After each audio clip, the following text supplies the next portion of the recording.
Cool. So I guess in beginning of 2022, and you got sick. Can you kind of just let me know what happened there?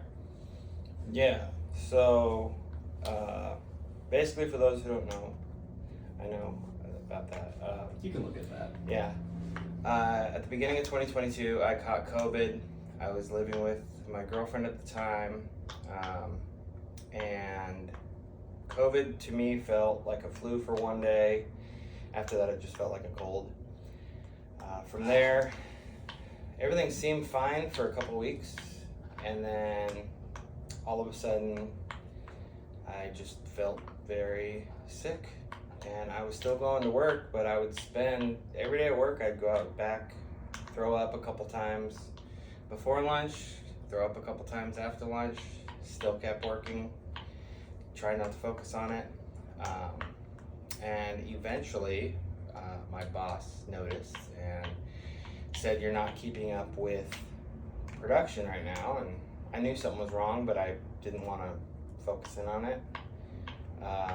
And I got, the first time in my life I got fired, but it ended up being a good thing because about 2 months later, I went to a doctor appointment, and I get a call about 45 minutes after leaving, and my doctor says, "You need to get to the hospital now. Your kidneys aren't working." Okay, so I go to the hospital. I end up being there for 13 days. And they get my kidneys working, but they said, "That's now the least of your problems. In the process of your kidneys not working, your liver has gone into full-blown failure." And so now we really need to keep an eye on that, and things aren't looking good. Over the course of the next 15 months, I spent over 215 days in the hospital, and even when I wasn't in the hospital, I'd have to go to the hospital 4 days a week to either get blood transfusions, iron transfusions, or I had to have my lungs drained 2 to 3 times a week so I could breathe. I was basically suffocating in my own body. I couldn't even get out of my chair at home without feeling like I'm choking. So getting to the bathroom and back was a whole experience in itself, and getting up, I lived on a second floor apartment, so getting up and down the stairs was hell. I'd have to stop 5 or 6 times to catch my breath just to get up one flight of stairs. So I went through this. That's the very minimalist explanation, not including, have you ever spent time in the hospital? Not like that. No. Yeah. So you can imagine spending a couple days, people get annoyed from a couple days in the hospital. I was basically living in the hospital for over 7 months off and on. And there were times where I couldn't even get out of the hospital bed to go get my lungs drained because I couldn't breathe. So they'd have to send the doctors to my room to drain my lung while I'm laying on my side because I was about to die. There were multiple times where I was very close to dying. So they put me under numerous times to cauterize my stomach or spray a solution in my stomach because my stomach was bleeding out. But a lot of people don't know that your stomach re-engineers itself every 2 to 3 weeks. You constantly have new cells growing because of the acid in your stomach. It's basically continuously healing. So they would spray the solution in my stomach to stop the bleeding, and that would last a couple days. How did you keep going for those 15 months? You know, you're at the point of dying multiple times. What kept you going? Simply my family. My family was really there for me. My mom, my stepmom were huge. Getting me to my appointments, just being there for whatever I needed. I was like, not to sound disrespectful, I was like a quadriplegic in a way. Like, I couldn't get out of my chair. Mhm. So I had to be waited on hand and foot for a while. But the biggest factor was my daughter. She, just, can you imagine looking your child in the face as they're watching you die? I can't imagine that. What was that like for you? Hell. So all I could think was, I can't let this kid down. I told her, I will fight as long as my body lets me. And I kept that promise. The doctors told me that people usually last 2 months, maybe 3, before they give up. And I was going on month 13. They didn't understand. I had multiple doctors tell me I should give up. They said, you're not getting any better. Why are you still going? We should talk about putting you in hospice. And I said, go fuck yourself. No, I'm not giving up. And they would 2 months later say the same thing. I had one nurse, I remember, I got transferred rooms. It was like close to midnight. I got transferred to a new room, and one of the nurses looks at me and shakes her head. She's like, what was that about? She's like, oh, I'll just be very surprised if you're still here next year. Nice to meet you too. Yeah. But so I would basically do it 1 week at a time. I knew all I have to do is make it 7 more days, and then I get to see my daughter again. Then I'd see her, go another 7 days, get to see my daughter again. And I did that for however long, 80 weeks, 70 weeks. Yeah, it sounds like your daughter was the thing that was really keeping you going, and of course your mom and your stepmom being there for support, but then going to the experts, the people who are trying to quote unquote fix you or make you get better, and they're telling you to give up. Mm-hmm. Yeah. A lot of the hospital staff were good. And I mean, the people that told me to give up, it's not like they were mean about it. They were realists, and they're just like, it is what it is. You're not getting any better. They wanted your pain to stop, for your suffering to stop. Correct, because on top of not being able to breathe in my own body, my body swelled up to triple the size. I swelled up to close to 290 pounds. And at that point, I had lost a lot of muscle because I wasn't moving around. So 130 pounds of it was just fluid in places around my body where it wasn't supposed to be. My legs were like logs. My skin was stretched to the point where it couldn't stretch anymore. So fluid was just leaking out my skin. And the pain from that too, like, do you have any tattoos? I don't have any tattoos. Okay, so. Not yet. Someday. Yeah. So, for people who have gotten tattoos, there's a feeling you get. Have you ever scraped your leg or your knee or something? I've heard it described as like cat scratching you. It's like kind of a similar feeling. Similar. I mean, if you get scratched a bunch, yeah. Mm-hmm. So that feeling right after it happens, that sensitivity, that burning sensation. So imagine that feeling, but it feels like you got punched a bunch of times and you have bruises under the cat scratches. And that's what I felt like from about here down to my feet all the time. And then I'm getting poked with needles dozens of times a day. I had 4 IVs usually at a time, and they would quit after a few days because my veins were collapsing, so they'd have to pull it out and make a new one. I had veins under here, or IVs under here. I even had IVs in my hands on the inside because they couldn't find any more veins. Your body is collapsing inside and outside. Yeah. I mean, you're almost 300 pounds, and normally you'd be walking around, what, like 160, 170? With no muscle. Yeah, so like this is, I guess, what I'm usually at, which is like 220, 225. So, but I usually have a lot of muscle. Yeah, at that point, I should have been, with no muscle at like 170. And I was walking around at 280 when I could walk. Yeah, walking around, you couldn't even do that, right? Yeah, just getting getting to my hospital bathroom was a fight every time. There were many times they had to give me a commode, and just getting out of the bed and into the commode right next to it, I'd be suffocating. And I had I forget what they're called, nasal can, the oxygen going into your nose. There were times I probably had 911 called on me 15 times because, on top of that, I got hepatic encephalopathy multiple times. Can you just describe what that is? Yeah, so when you have an organ failure, certain organ failures, as you eat stuff, drink stuff, put nutrition into your body, it's supposed to be processed. But if one of your organs aren't working, it gets blocked. And then it just spits stuff out wherever it wants to. And since it was my liver that was failing, that's what processes the poison in your body. So the poison wasn't getting processed.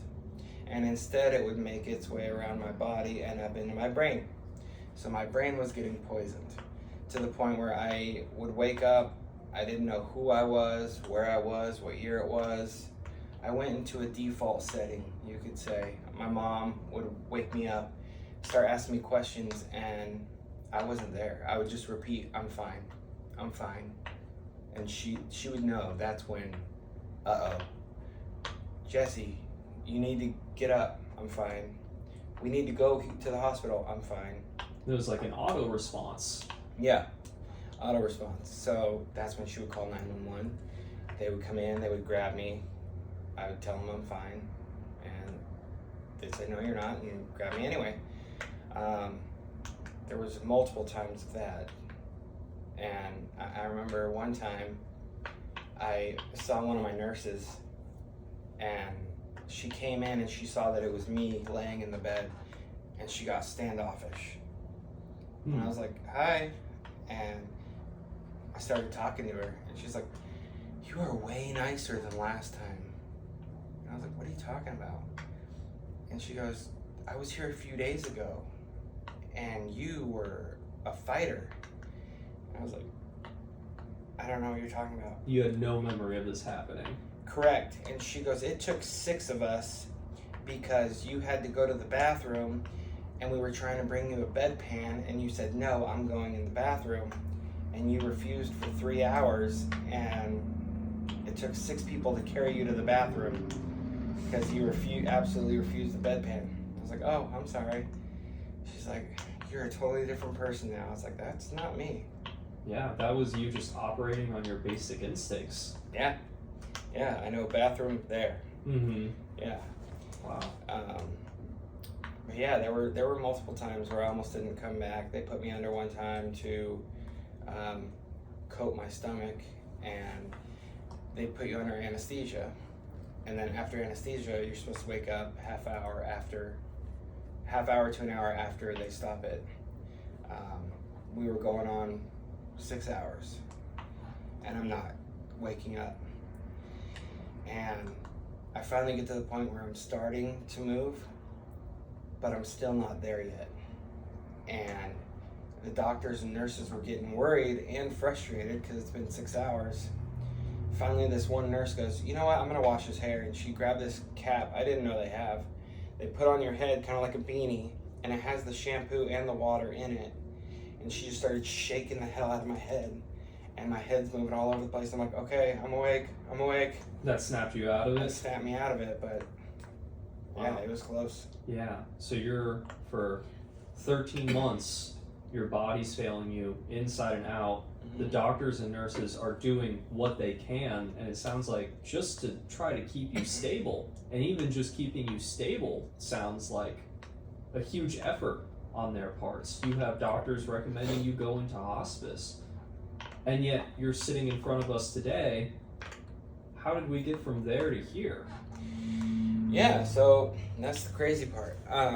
So throughout the course of 13 months, I had gone through over 230 blood transfusions, countless other medications, iron transfusions, platelets, and so you as a normal man, grown man, your hemoglobin should be between 13 and 15 to be normal, and your hematocrit, these are what keeps your blood normal levels.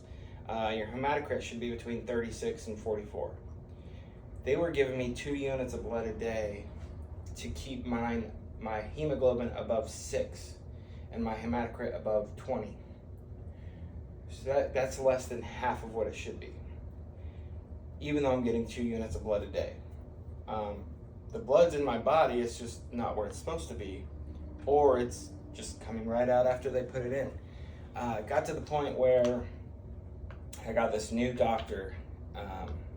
Hadn't said a word to him yet. He walks in, he starts typing on the computer, and then he goes, I think it's time to put you on hospice. And I was like, excuse me? Never met this man. Never met him.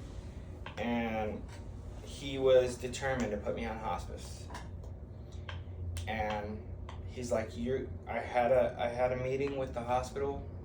We like they have their doctor meetings. You're using up our entire blood supply. We can't keep doing this. You're not getting any better.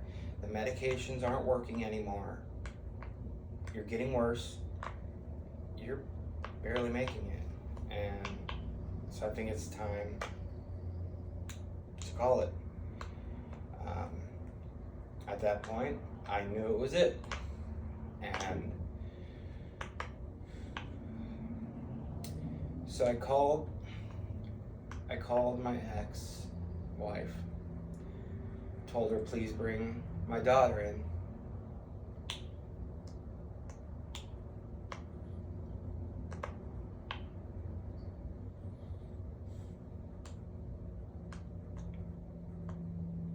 It's okay. Yeah.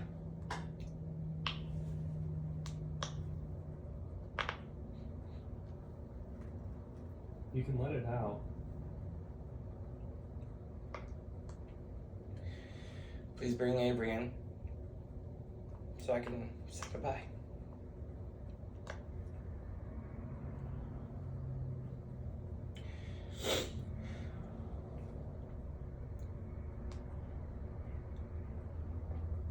And I'll never forget the look on her face when I told her,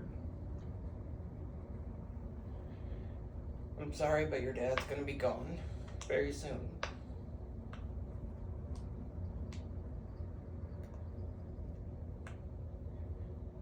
She's just a kid.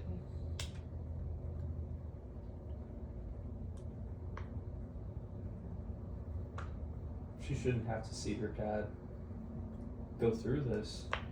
Oh. And she shouldn't have to lose her dad. No. So, I went through that. So on top of all the physical pain, now I went through that pain. And I tell the doctor, I said, okay, I understand, but before you send me to hospice, can you wait 2 days? He said, why? I said, I'm scheduled to get baptized on Monday. He said, okay, but is there any way the pastor can come in tomorrow? And I go, it's only 2 days from now. Why do you want him to come in tomorrow? He said, just in case. I was like, you think I'm gonna die tonight? And he goes, maybe. I was like, no, I'll be here Monday. And he goes, how do you know? And I said, because I won't let myself die. I've been fighting this long, I can keep going. He said, okay. So, Monday comes. Sorry, can I get a tissue? Yeah. Thank you. Maybe no more. Alright, that's good.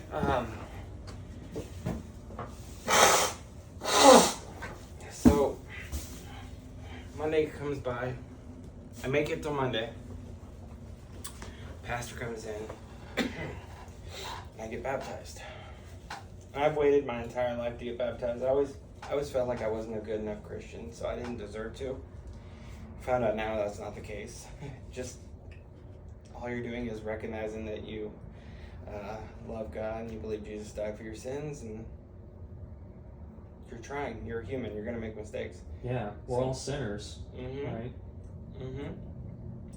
So I get baptized, and everybody leaves. There was like 30 people in my room. And so it's like 4 hours later now. And I'm expecting the doctor to come in anytime with the hospice coordinator and let me know what's going to happen next.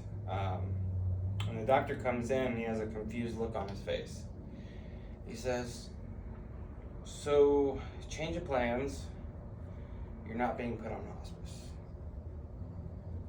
Okay. Another hospital wants to look at you. They want to see if they can help you. Okay. So you're being transferred today. Okay. And now 24 hours before, this is the same doctor that said you might not make it through the night. Correct. The same doctor that was determined to put me in hospice is now saying you're not going on hospice. You're being transferred to a hospital in Seattle. Not the one that everybody knows. And it's another big hospital based on a country that likes to make cheese and cocoa.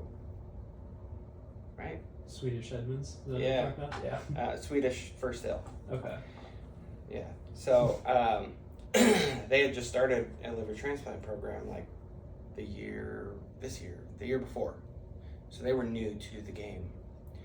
And I get transferred there that night. I get there, and there is a doctor who's in charge of choosing who gets approved for transplant and who doesn't. And at first I thought, this guy's a jerk. But then I found out later, oh, he's just unique. He never smiles. He's extremely blunt. And he's very intimidating. And he comes in, yep, okay, you're here from Evergreen? Okay, we're gonna put you through all the tests, see if you can even handle a transplant, and then we'll decide. Oh, but first you're gonna be vaccinated. And for the COVID vaccine. And I'm not a fan of the COVID vaccine. I feel like it's not tested enough yet. So when he said you're gonna get the COVID vaccine, I went, and I make faces. Mm-hmm. And I made that face, and he went off on me. And he's like, really? You're gonna choose dying over getting a vaccine? And I was like, I just made a face, calm down. I was like, fine. I didn't make any decisions. Yeah. I was like, fine. So, the crazy part is when I was at Evergreen, now you know both hospitals, they had me on the medication so long that they stopped working. Furosemide, it basically turns your body and your insides into a sponge, and it sucks out fluid from wherever it's trapped, and it makes you pee it out. So furosemide or torsemide, either one, it's a diuretic, makes you pee. That had stopped working. I guess that's the biggest one since I was so full, but they had me on numerous medications. My blood wasn't accepting blood. My veins were collapsing when I left Evergreen. I get to Swedish, hour and a half later, they put me on the exact same meds, and they started working again. And within 5 weeks, I lost 130 pounds of fluid. My blood, my hemoglobin and hematocrit levels are going up. It's like my body said, okay, now we're ready. So the way I took it as, and even the doctors say they can't explain it, is I take it as I finally got baptized and God said, finally, okay, now I'll help you. And they're calling it a miracle. So they put me on the exact same meds, and they started working, which gave me time. They put me through all the tests within a week. I was going from test to test to test. And then I get approved for transplant. Then, once I get approved for transplant, they come in. So they have me on pain medication at this time because I'm in extreme pain. And they have a pain management doctor come in, and he says, we need to get you off the pain medication. If you're gonna be having a transplant soon, we want to get you off the pain meds. We're gonna titrate over to Suboxone. Do you know what Suboxone is? I do. They Okay. might not know that. Yeah, for people who don't know what Suboxone is, it's typically given to drug addicts, opioid addicts. But they also give it to patients in hospitals to get them off pain meds if they've been on them for a long time. They told me, because I've been on pain meds for over a year now, so they didn't want me to go. It's to prevent people from going into withdrawal. So they told me, we're going to switch you from they were giving me oxycodone at that time, from that to Suboxone, and they're going to titrate it in very extremely slowly.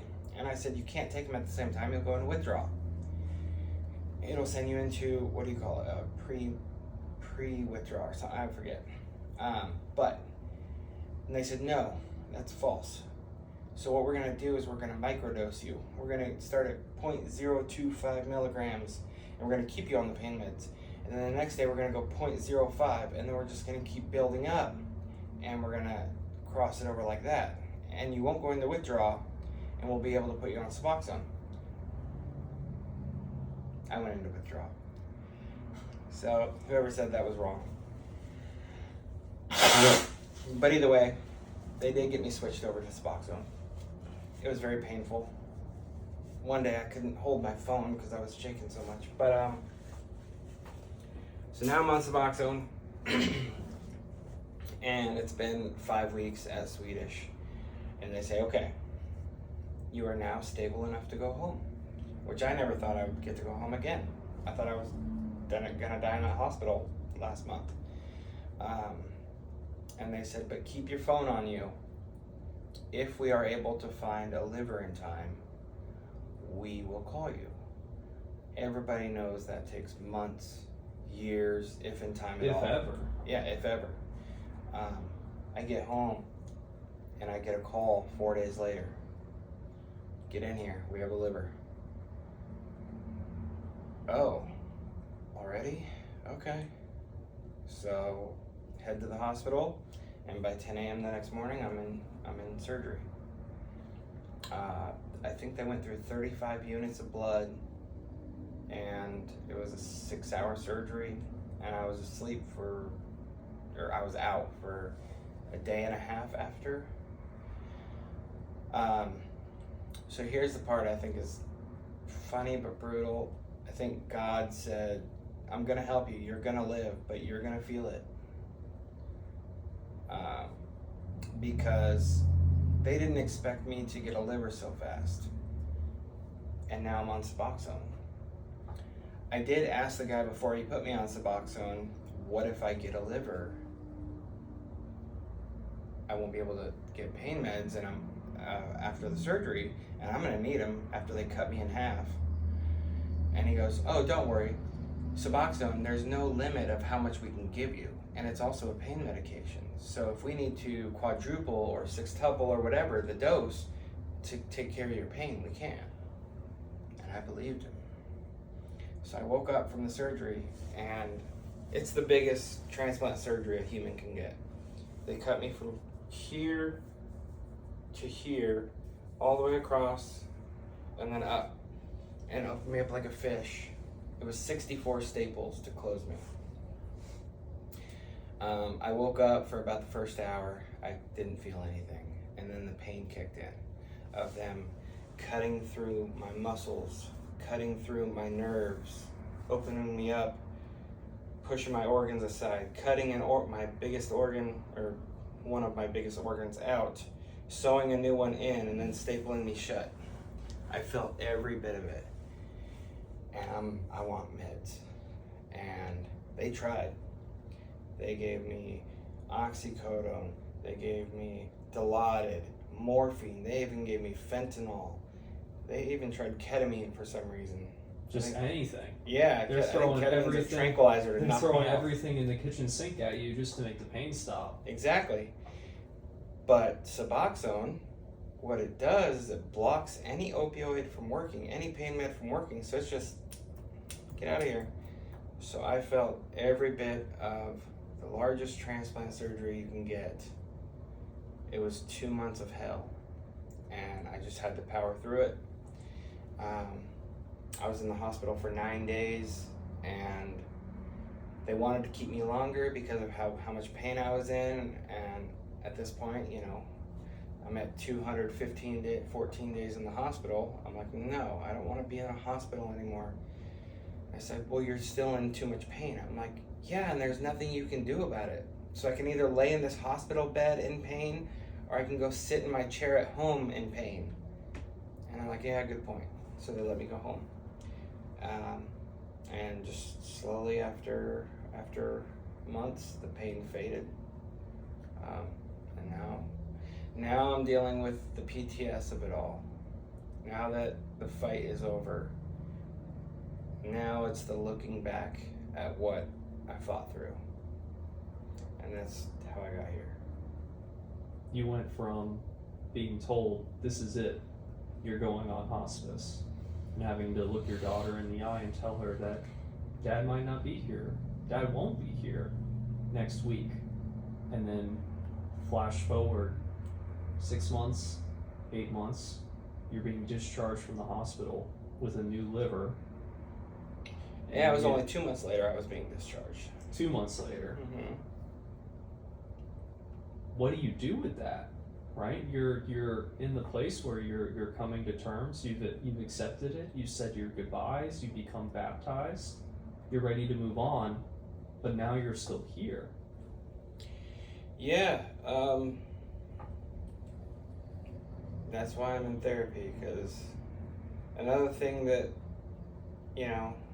is a part of getting sick is before I got sick, I was in a good place. I had a 6-figure job. I was living in a condo with my girlfriend, had a brand new truck, $100,000 in the bank. It's all gone. Money's gone, truck repoed, that girlfriend's gone. Your life exploded. Living with my mom. Yeah, and now it's like, hey, you get to rebuild from scratch. And in a way, it's overwhelming. I mean, I just turned 38 last week. But in a way, it's like, could be worse, I'm still here. Yeah. But what I try to focus on is being there for my daughter. Like later today, I get to go to her middle school graduation. Congratulations. I didn't do anything, but yeah, it's that's good. And just being there for her, and she has been, I would say clinging on to me more than I think most teenage girls would, because of what we've been through. I feel terrible for putting her through that. I mean, it's not like I meant to, but it's a lot of pain for her, watching her dad slowly die, and then hear that he's going to die, and then he doesn't die. She actually gave me a card on 2 days ago for Father's Day that said, "Thank you for fighting so hard." What was it like to get that? It meant a lot. She knows how much I love her.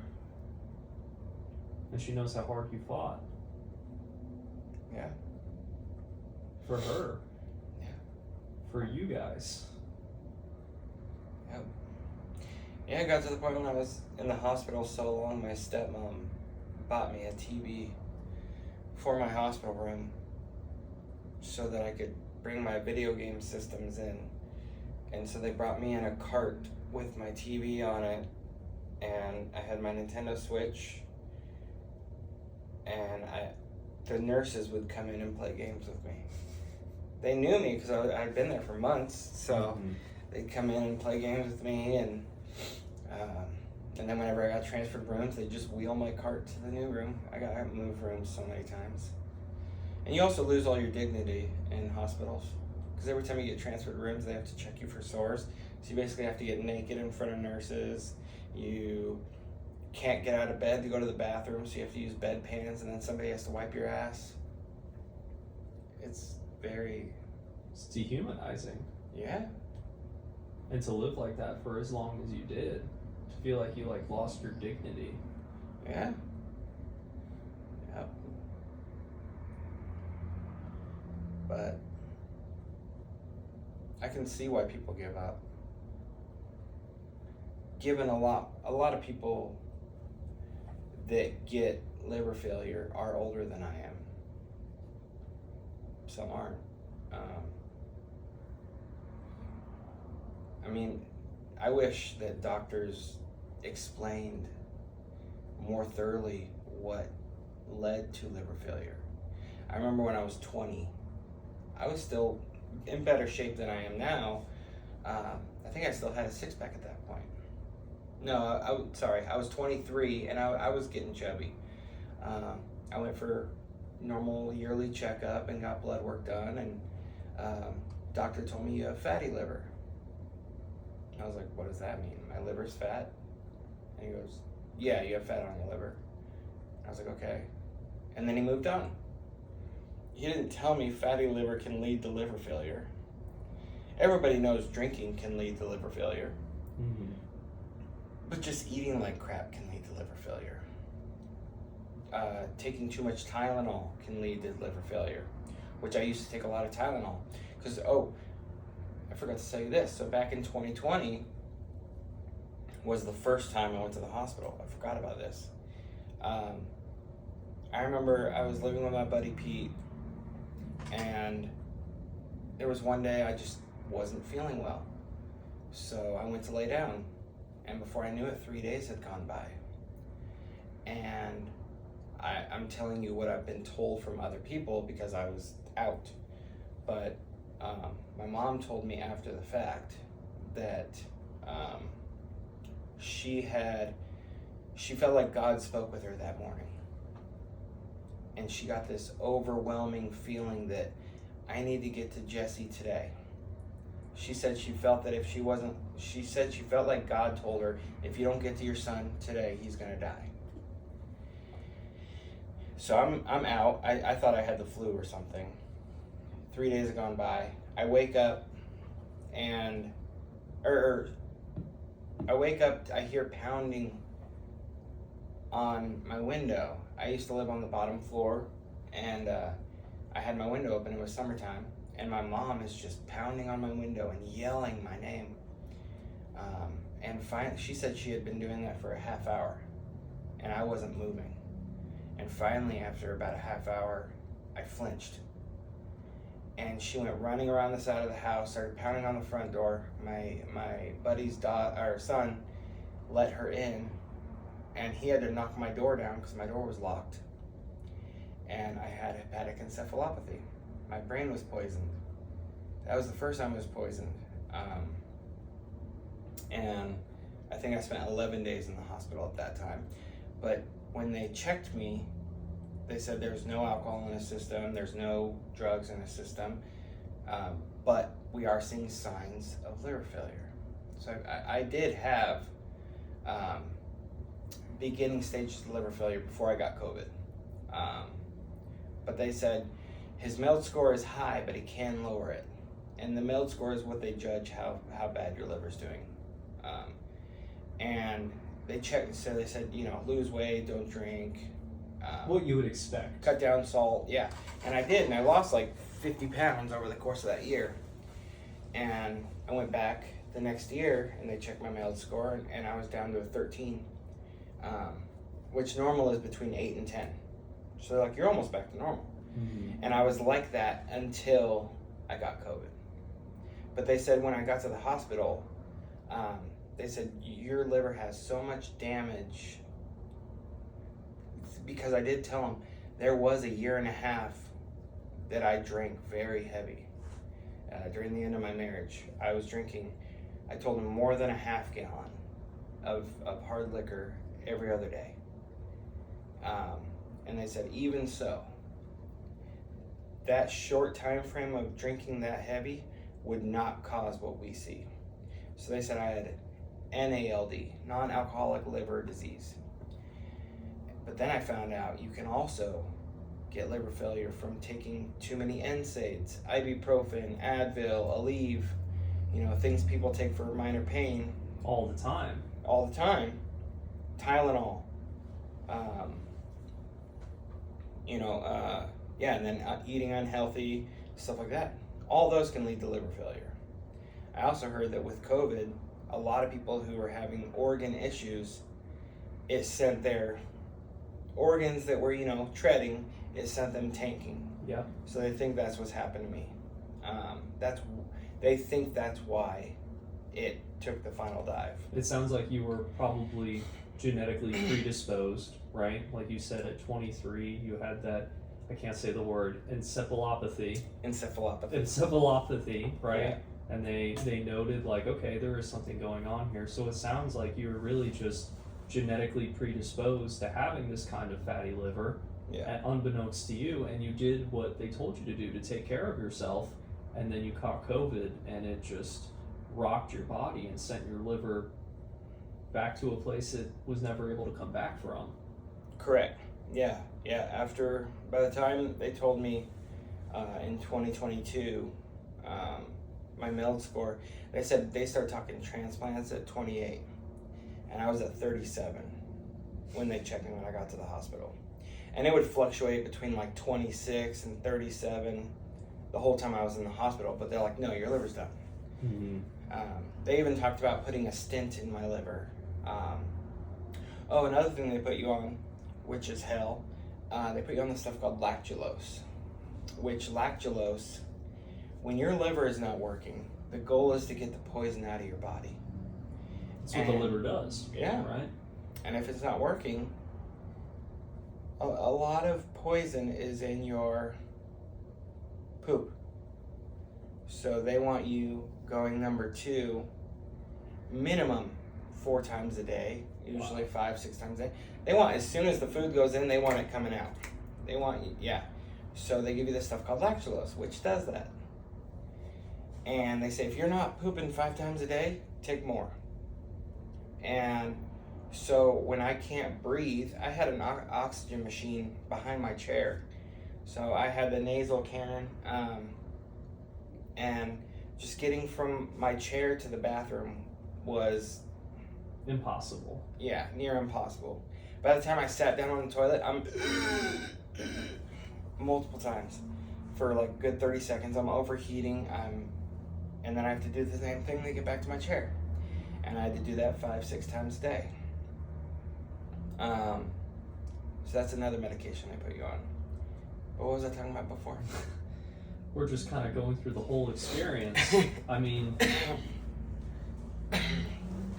your body, I've said this like 3 times already, but your body was falling apart inside and out, right? And like, if your mom hadn't have had that experience where she felt God telling her to go check on you, you might not have made it, right? Correct. Back in 2020 when she did find me and took me to the hospital,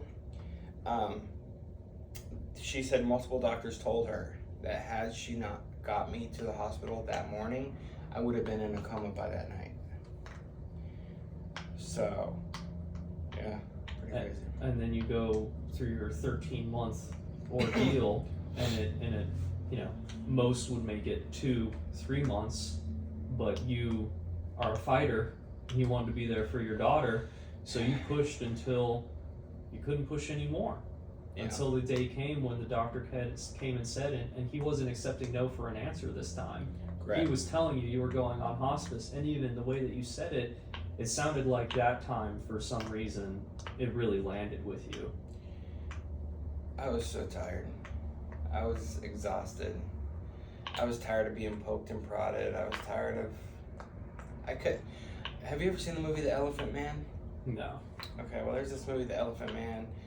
It freaked me out when I was a kid, but the main character, at the end of he's told throughout the entire movie, if you lay down flat, you will die. And throughout the movie, he starts to make friends, and he starts to think he's becoming normal. So at the end of the movie, he's like, maybe I can lay down flat. And then he dies. Wow. That entire time, I could not lay down flat. So it made me think of that movie. When they would tell me to lay down flat to check my weight on the bed.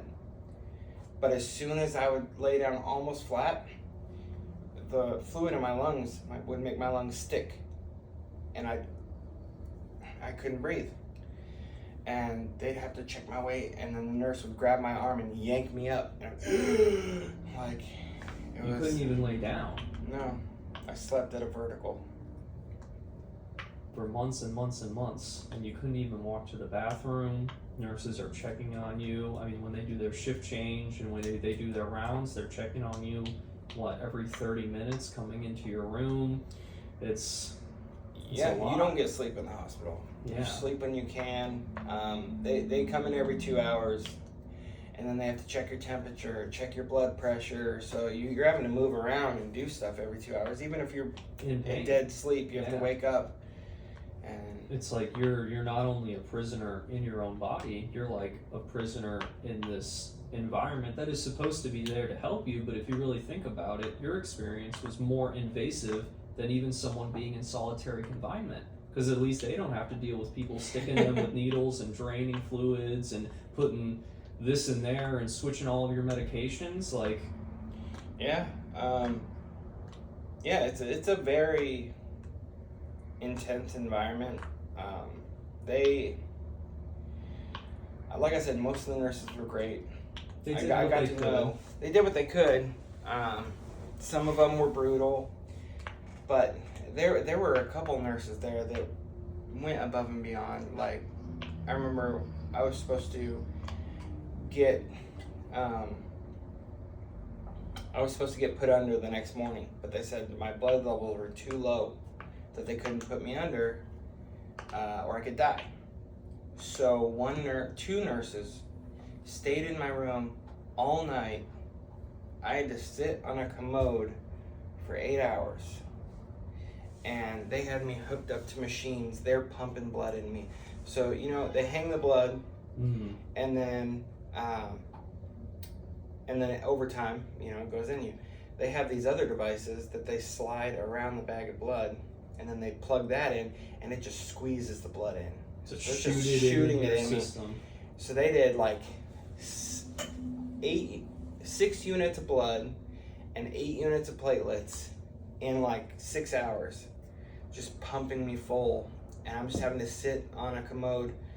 But at the same time, they'd put blood in me, and it would just come right out the other end, like bowls full of just blood.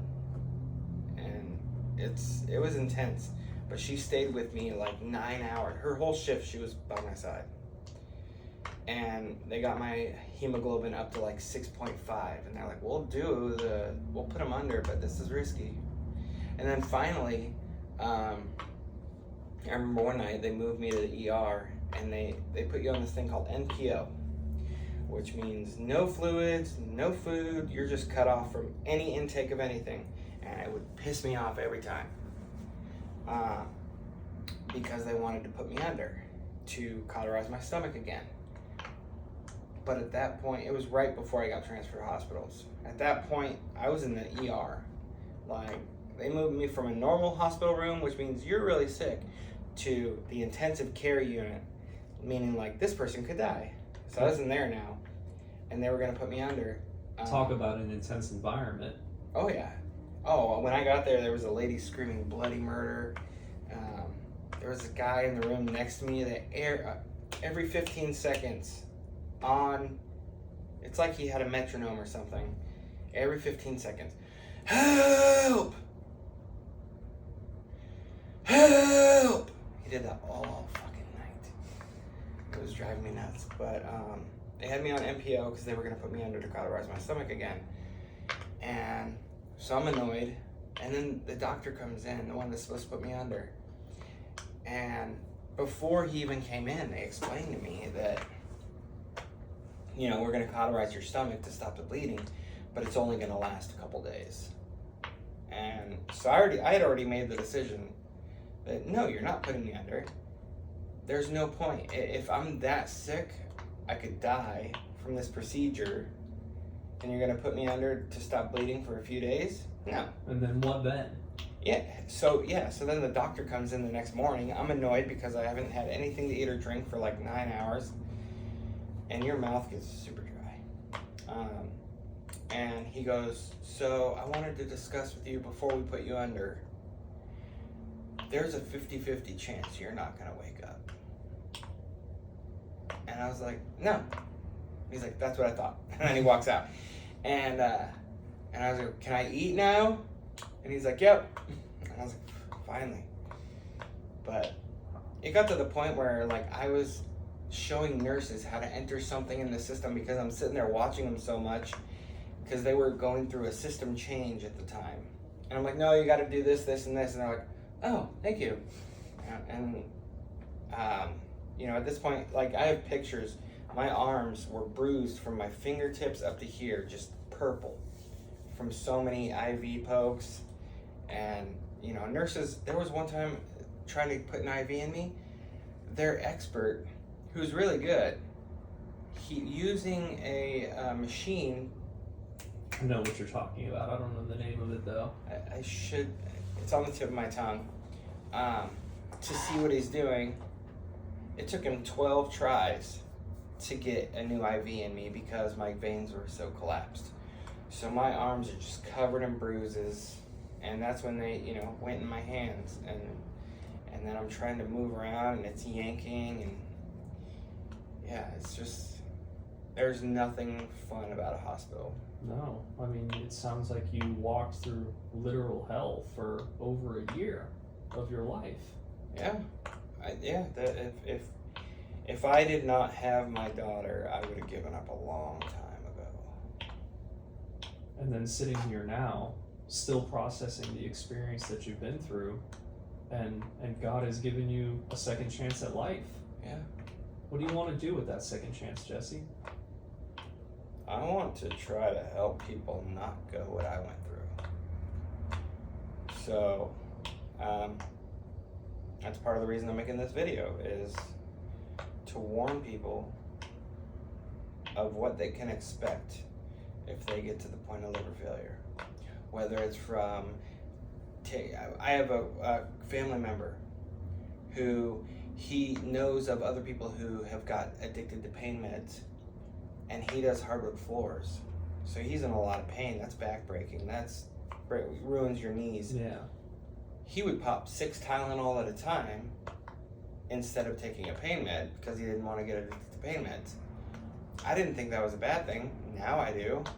6 Tylenol a day, that's over the limit on one dose. And you're doing that, 3-4 times a day? Yeah, that's way over the dose. Yeah. Yeah. So, for anybody doing construction or stuff who has body aches, they need to know that over-the-counter meds, that can send you into liver failure.